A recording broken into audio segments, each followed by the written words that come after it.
chroniqueur pas comme les autres. Et en studio aujourd'hui, pas à distance, Jean-François Barry, salut! Une grande visite, j'avais à faire dans le coin. Bon, t'es pas à Tremblant? Mais non, j'ai pas été C'est invité. là qu'est le party, c'est là que le bonheur réside cette semaine. J'ai pas été invité à Tremblant. Je suis un peu déçu. Par contre, t'as vu qu'il y a bien des jeunes qui avaient pas été à l'école. Mais même Cole Caulfield a commenté, a salué les jeunes qui n'étaient pas à l'école. Parce que les joueurs du Canadien ont l'air sur le party à Tremblant, mais le public est présent en masse. Là. Ben, attends un peu, on a l'air sur le party. On va parler des gens tout d'abord. Là, c'était beau ce matin de voir l'aréna pactée là, pour une pratique du Canadien. Il y avait une espèce de haie là, de jeunes qui voulaient des autographes. Oui, Martin Saint-Louis a dit, hier, on a eu une très belle pratique et après ça, une très belle journée et une belle soirée. Mais ce matin, les gars sont sur la job. Fait qu'on pouvait comprendre qu'hier, ils ont probablement eu bien du plaisir. Puis je m'imaginais ça, c'est comme un camp de vacances. Mais on se couche pas chaud comme la botte à 4 h du matin. Ben peut-être, mais en tout cas, l'important c'était qu'il était sa job. Mais imagine ça, Mario, pareil. C'est comme un camp de vacances, là. Ils sont partis 2 autobus. Ils sont montés à Tremblant. Mais tous des millionnaires ensemble. Tu sais, ça doit être quand même assez... ça doit être quand même spécial là, quand tu penses à ça. Ouais, c'est sûr. Mais mettons qu'on y va, nous autres, la gang de Cube. Là. On monte à Tremblant.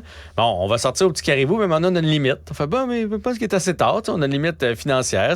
Si on va manger dans les restos là-bas, maintenant, les bouteilles de vin, ça va faire. Eux autres, là, ça doit être le Christy de gros party à Tremblant. Ils en prennent pas plus, ils prennent des meilleures bouteilles de vin. Ah, ben j'ai pas dit qu'ils en prenaient beaucoup. Je te juste dire que ça doit être bien le fun.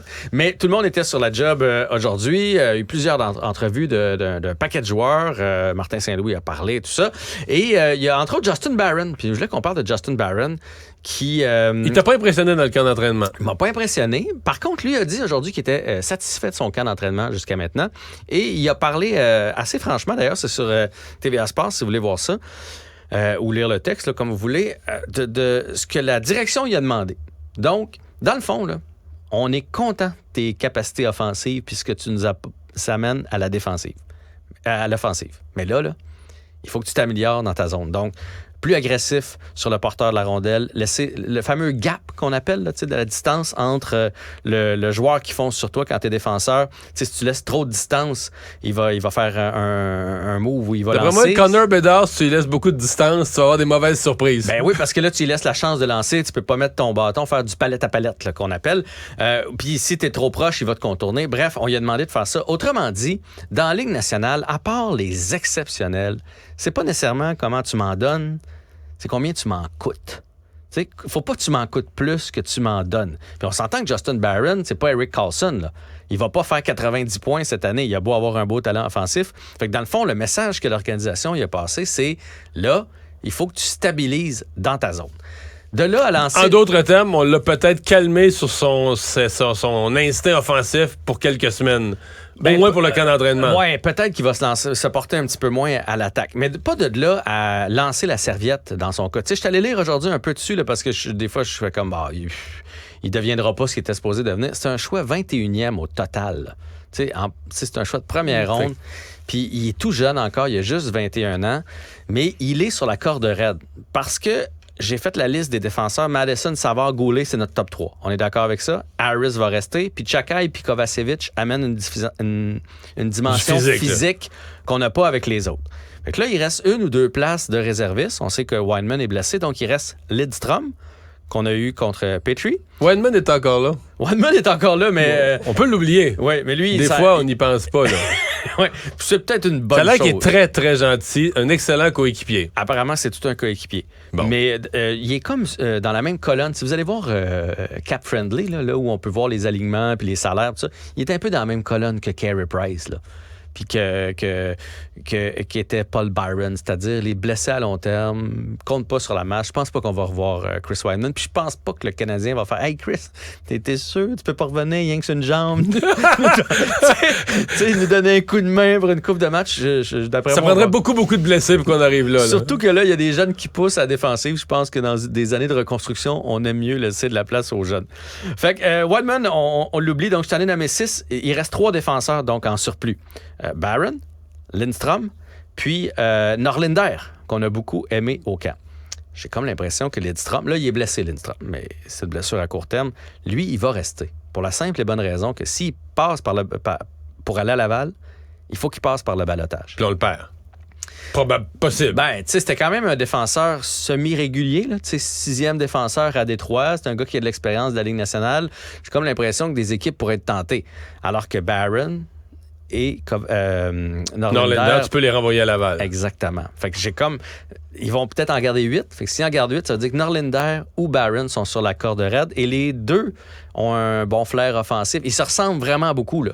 Fait qu'il y en a un des deux. Et j'ai même repensé à ce que Martin Saint-Louis disait hier. J'avais l'impression qu'il préparait le terrain en disant ça prend plus que 20 joueurs pour faire une équipe. Là. Ça prend des gars à Laval qui vont revenir nous aider. Fait que j'avais l'impression qu'il préparait le terrain ou pour Norlinder ou pour Byron dans un éventuel retranchement et rappel par la suite. Donc là, Tremblay, ils soupent encore ensemble ce soir. Là. Ouais. C'est demain qu'ils quittent.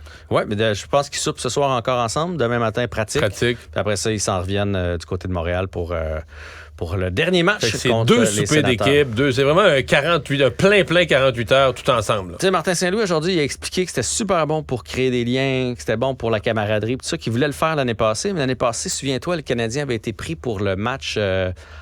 Kraft, là, Hockey Town. Ah, ouais. Dans les Maritimes, je pense à Chandler, ça se peut-tu, quelque chose comme ça, des Maritimes. Donc, il avait été joué là-bas. En plus, l'année passée, il jouait 8 matchs au lieu de 6. Mais il a dit que tant qu'il va être là, lui, il voudrait répéter l'expérience des montées du côté de Tremblay. Gros match ce soir dans la NFL. Ben là, Mario, là, moi, tu sais que je suis le football depuis moins longtemps que toi. Sais-tu moi où cette année, je sais pas comment c'est planifié, les Monday Night puis les matchs du jeudi, là. Mais il me semble qu'on n'a pas des grosses rencontres dernièrement. À soir, là, les Bears contre les Commanders. Ils sont plus sensibles à ça, à programmer ça vers la fin de la saison, au début. Mais tu sais, les Bears, quand même, c'est une des équipes traditionnelles. Là, mais là, c'est sûr que cette année, ça va pas bien du tout. Là. C'est probablement peut-être la pire équipe. Parce que sûrement, là, tout le monde dirait dans le 3 pire de la Ligue. Par contre... On sait jamais. Tout le monde dit s'ils sont pour sauver leur saison, c'est ce soir les Bears. Les Commanders, c'est prenable. Puis, tu penses? Ben, c'est que s'ils perdent ce soir, là, 0-4, là, c'est comme t'es mis aux oubliettes. Mais c'est juste, je trouve, c'est pas un grand match. C'est pas sexy. T'sais. Le dimanche, d'un match comme ça, on s'en fout. Quand il y en a plusieurs en même temps. On prend la zapette puis on va en regarder c'est vrai un que autre. d'habitude, la Ligue faisait attention aux matchs. Même, lundi, c'était qui?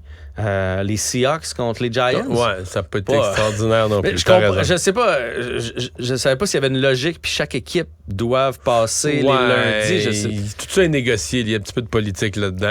Les propriétaires d'équipes veulent passer. Seattle, New York, c'est des gros marchés à l'extrémité des États-Unis, mais je trouvais pas que c'était terrible. 2 Québécois choisis pour l'équipe canadienne de soccer? Oui, pour le prochain match, dans le fond, c'est pas choisi, c'est pour le camp d'entraînement. Pas le camp d'entraînement, mais dans le fond, c'est des matchs préparatoires. Donc, ils vont aller du côté du Japon. Donc là, ils vont faire partie de l'équipe canadienne, donc Samuel Piette et Mathieu Chouanière. Est-ce qu'après ça, ils vont être choisis? Probablement. Samuel Piette était là. Est-ce qu'après ça, il va jouer?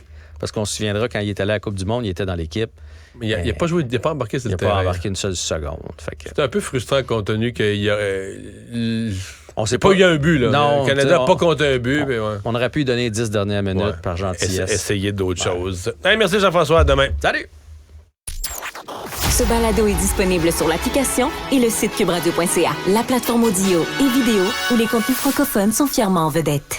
Savoir et comprendre. Yasmine Abdel-Fadel, en semaine 13h30.